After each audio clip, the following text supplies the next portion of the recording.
بسم الله الرحمن الرحيم.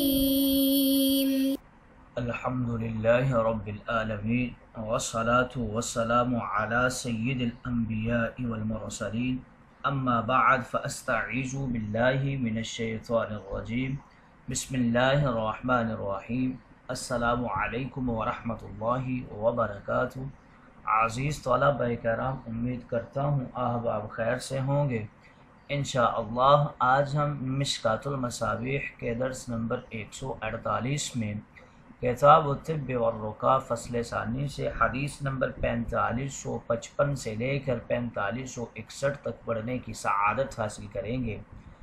آج کے درس میں ان احادیث مقدسہ کا ترجمہ ہوگا اور ساتھ ساتھ ان احادیث مبارکہ کی توضیح و تشریح کرنے کی سعادت حاصل کریں گے۔ تو آئیے طلبہ کرام بلا تاخیر بڑھتے ہیں اپنے آج کے درس کی طرف۔ بسم اللہ الرحمن الرحیم۔ حضرت مغیرہ بن شعبہ رضی اللہ تعالی عنہ راوی ہیں۔ وعن المغیرة بن شعبة قال قال النبي صلی اللہ علیہ وسلم من اکتوى او استرقى فقد برئ من التوکل، رواہ احمد والترمذی وابن ماجہ۔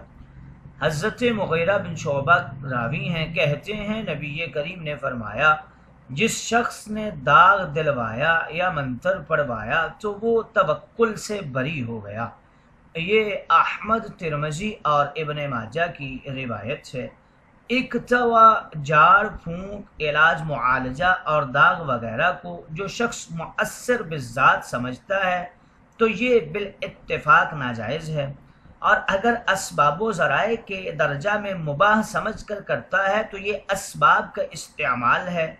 اسباب پر اتقال اور بھروسہ ناجائز ہے، اس کا استعمال تو جائز ہے۔ اب زیر بحث حدیث کو یوں سمجھ لیجئے کہ اگر کوئی شخص جائز جاڑ پھونک کرتا ہے اور علاج معالجہ کرتا ہے تو یہ جائز اور مباح ہے، لیکن اگر کوئی شخص اس مباح سے بھی اجتناب کرتا ہے اور توکل کے اعلیٰ مقام پر رہنا چاہتا ہے تو جاڑ پھونک اور علاج معالجہ کوئی فرض تو نہیں ہے، کیونکہ اسباب کی طرف زیادہ توجہ کرنا اور اس میں رغبت کامل رکھنا اللہ تعالیٰ سے غافل ہونے کی دلیل ہے۔ جس طرح ساتھ والی روایت میں ہے، گویا اس حدیث کا تعلق اعلیٰ قسم کے متوکلین سے ہے جو مباح اشیاء کے استعمال سے بھی احتراز کرتے ہیں، یا اس حدیث کا تعلق جاہلیت کے اس جاڑ پھونک سے ہے جس میں شرک ہو اور داغ دینے سے وہ داغ مراد ہے جس کو مؤثر بالذات سمجھ لیا جائے۔ گویا اس حدیث مقدسہ میں تاجدار انبیاء نے غلط جاڑ پھونک کو منع فرمایا ہے۔ اگلی حدیث مقدسہ کی طرف بڑھتے ہیں۔ حضرت عیسیٰ بن حمزہ رضی اللہ تعالی عنہ راوی ہیں۔ وعن عیسیٰ بن حمزہ قال دخلت على عبد اللہ بن اکیم وبه حمرة فقلت ألا تعلك تميمة فقال نعوذ بالله من ذلك قال رسول الله من تعلق شيئا وكل إليه رواه ابو داود۔ حضرت عیسیٰ ابن حمزہ کہتے ہیں کہ ایک دن میں حضرت عبداللہ بن اکیم کے پاس گیا تو دیکھا ان کا بدن سرخی کی بیماری میں مبتلا تھا۔ میں نے کہا کہ آپ تعویذ کیوں نہیں باندھ لیتے؟ انہوں نے کہا کہ میں اس کام سے خدا کی پناہ چاہتا ہوں، کیونکہ رسول کریم نے فرمایا جو شخص کوئی چیز لٹکاتا ہے یا باندھتا ہے تو اسی چیز کے سپرد کر دیا جاتا ہے۔ یہ ابو داود کی روایت ہے۔ اگلی حدیث مقدسہ حضرت عمران بن حسین رضی اللہ تعالی عنہ راوی ہیں۔ وعن عمران بن حسین ان رسول اللہ صلی اللہ علیہ وسلم قال لا رقیۃ الا من عین او ہمۃ، رواہ احمد والترمذی وابو داود ورواہ ابن ماجہ عن بریدہ۔ حضرت عمران بن حسین رضی اللہ تعالی عنہ سے روایت ہے، کہتے ہیں کہ رسول کریم نے فرمایا منتر یعنی جاڑ پھونک کا اثر تو بس نظر یا زہردار جانور جیسے بچھو وغیرہ کے ڈنگ پر ہی ہوتا ہے۔ یہ احمد اور ترمذی اور ابو داود کی روایت ہے۔ اسی روایت کو ابن ماجہ نے راوی کے اختلاف کے ساتھ ذکر کیا ہے۔ ابن ماجہ نے حضرت بریدہ کو راوی نقل کیا ہے اور احمد، ترمذی اور ابو داود نے حضرت عمران بن حسین کو راوی ذکر کیا ہے۔ عین کے حوالے سے بتا رہے ہیں نظر بد کو کہتے ہیں، او حمات کسی زہریلے حیوان کے زہریلے ڈنگ کو حما کہتے ہیں۔ اس حدیث کا مطلب یہ ہے کہ جاڑ پھونک تو در حقیقت ان دو بیماریوں کے لیے ہے، اگرچہ دیگر امراض کے لیے بھی ہوتا ہے، لیکن نظر اور زہریلے ڈنگ کے لیے جاڑ پھونک تیر بہدف دوا اور علاج ہے، کیونکہ کسی اور چیز کے لیے جاڑ پھونک اتنا مفید ہے ہی نہیں، اس سے جاڑ پھونک کی نفی مقصود نہیں ہے۔ گویا اس حدیث مقدسہ میں اس بات کی طرف اشارہ ہے کہ وہ امراض جن کے لیے جاڑ پھونک مؤثر ہے ان کا ذکر کیا گیا ہے۔ اگلی حدیث مقدسہ کی طرف بڑھتے ہیں۔ حضرت انس رضی اللہ تعالی عنہ راوی ہیں، وعن انس قال قال رسول اللہ صلی اللہ علیہ وسلم لا رقیۃ الا من عین او حمات او دم، رواہ ابو داود۔ حضرت انس رضی اللہ تعالی عنہ کہتے ہیں رسول کریم نے ارشاد مبارک فرمایا، منتر تو بس نظر یا زہریلے ڈھنگ اور خون پر اثر کرتا ہے۔ یہ ابو داود کی روایت ہے۔ او دامن سے مراد نکسیر کا خون ہے، اس کے لیے جاڑ پھونک بہت مفید ہے۔ اگلی حدیث مقدسہ حضرت اسماء بنت عمیس رضی اللہ تعالی عنہا راویہ ہیں، وعن اسماء بنت عمیس قالت یا رسول اللہ ان ولد جعفر تسرع الیہم العین افاسترکی لهم قال نعم فانه لو كان شيء سابق القدر لسبقته العین، رواہ احمد والترمذی و ابن ماجہ۔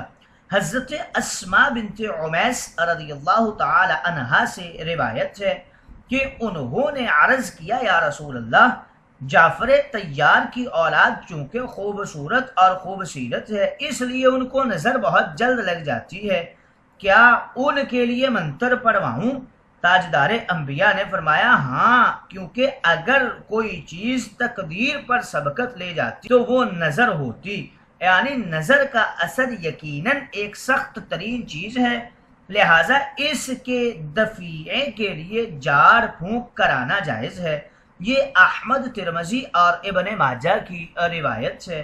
العین یہ کبھی آہن کی نظر منظور الیہ میں کام کرتی ہے، یہ ان کی نظر کے اندر ایک جراثیمی مادے کا اثر ہوتا ہے، لیکن کبھی منظور الیہ میں کشش کی وجہ سے ناظر کی نظر کھینچی جاتی ہے۔ یہاں اسی صورت کا ذکر ہے کہ جعفر کی اولاد اتنی خوبصورت اور پرکشش ہے کہ جو بھی ان کو دیکھتا ہے نظر لگ جاتی ہے۔ تاجدار انبیاء نے فرمایا کہ اس کے دفیہ اور توڑ کے لیے جائز جاڑ پھونک کا استعمال کرو، کیونکہ نظر بد کا لگنا ایک حقیقت ہے۔ اگلی حدیث مقدسہ کی طرف بڑھتے ہیں۔ حضرت شفا بنت عبداللہ رضی اللہ تعالی عنہا راویہ ہیں، وعن الشفاء بنت عبداللہ قالت دخل رسول اللہ صلی اللہ علیہ وسلم وانا عند حفصة فقال الا تعلمین هذه رقیة النملة كما علمتیها الکتاب، رواہ ابو داود۔ حضرت شفا بنت عبداللہ راویہ ہیں، کہتی ہیں کہ ایک دن میں ام المومنین حضرت حفصہ رضی اللہ تعالی عنہا کے پاس بیٹھی تھی کہ رسول کریم اندر تشریف لائے اور مجھ کو دیکھ کر فرمایا کیا تم ان کو یعنی حفصہ کو نملہ کا منتر نہیں سکھا دیتی جس طرح کہ تم نے ان کو لکھنا سکھایا ہے۔ یہ ابو داود کی روایت ہے۔ رقیت النملتی، نملہ کے بارے میں پہلے بھی ذکر ہو چکا ہے۔ نملہ ان پھنسنیوں کو کہتے ہیں جو انسان کی پسلیوں پر نکل آتی ہیں اور بہت تکلیف پہنچاتی ہیں۔ جو شخص ان پھنسنیوں میں مبتلا ہو جاتا ہے اس کو ایسا محسوس ہوتا ہے گویا اس کے جسم پر چیونٹیاں رینگ رہی ہوتی ہیں۔ شاید اسی وجہ سے ان پھنسنیوں کو نملہ چیونٹی کہا جاتا ہے۔ حضرت شفا مکہ مکرمہ میں اس نملہ کے دفیہ کے لیے ایک منتر پڑھ کر جھاڑ پھونک کیا کرتی تھی۔ جب حضرت شفا نے اسلام قبول کیا اور ہجرت کر کے مدینہ آئی تو اپنے اس منتر کو تاجدار انبیاء کے سامنے پیش کیا۔ تاجدار انبیاء نے اس کی اجازت دے دی اور فرمایا کہ جس طرح تم نے حفصہ کو خط و کتابت سکھائی ہے یہ منتر اسے کیوں نہیں سکھایا؟ حضور علیہ السلام کا اشارہ اس منتر کی طرف تھا جو عرب کی عورتیں چند کلمات بوقت جھاڑ پھونک کہا کرتی تھیں، اور وہ کلمات کا ترجمہ کچھ یوں تھا، یعنی دلہن جوتے پہن کر مہندی اور سرما بھی لگائے گی، سب کچھ کرے گی، لیکن شوہر کی نافرمانی نہیں کرے گی۔ حضور اکرم نے بطور خاص یہ منتر حضرت حفصہ کو سکھانے کا حکم اس لیے دیا تھا کہ اس میں لا تعص الرجال کے الفاظ ہیں۔ اس میں حضرت حفصہ پر تعریض ہے۔ انہوں نے واقعہ شرب عسل میں تاجدار انبیاء کا راز فاش کر دیا تھا جو نافرمانی تھی، اور وفادار عورت شوہر کی نافرمانی کبھی نہیں کیا کرتی۔ الکتابہ، جس طرح تم نے حفصہ کو خط لکھنا سکھایا ہے اس طرح یہ منتر بھی سکھا دو۔ ایک حدیث مقدسہ میں ہے لا تعلموہن الکتابہ، عورتوں کو خط مت سکھاؤ۔ گویا ان دونوں احادیث میں تعارض ہو گیا۔ اب اس کے کچھ جواب شارحین کرام دیتے ہیں۔ پہلا جواب کچھ یوں دیتے ہیں کہ خط و کتابت کی ممانعت بعد میں آئی ہے، یہ قصہ پہلے کا ہے، لہٰذا خط سکھانے کا حکم منسوخ ہو گیا۔ اور دوسرا جواب یہ ہے کہ خط و کتابت میں ازواج مطہرات کو بطور خاص اجازت تھی، باقی عام عورتوں کے لیے ممانعت تھی۔ اور تیسرا جواب اس کا کچھ یوں دیتے ہیں کہ ابتدا میں اجازت تھی، بعد کی عورتوں کے لیے بوجہ فساد و زمان ممانعت آ گئی۔ جس طرح ابتدا میں مسجد میں جا کر نماز باجماعت کی اجازت تھی مگر اب نہیں ہے۔ گویا اس حدیث مقدسہ میں تاجدار انبیاء نے اس بات کی طرف اشارہ کیا ہے کہ عورتوں کو لکھنا سکھانا کیسا ہے۔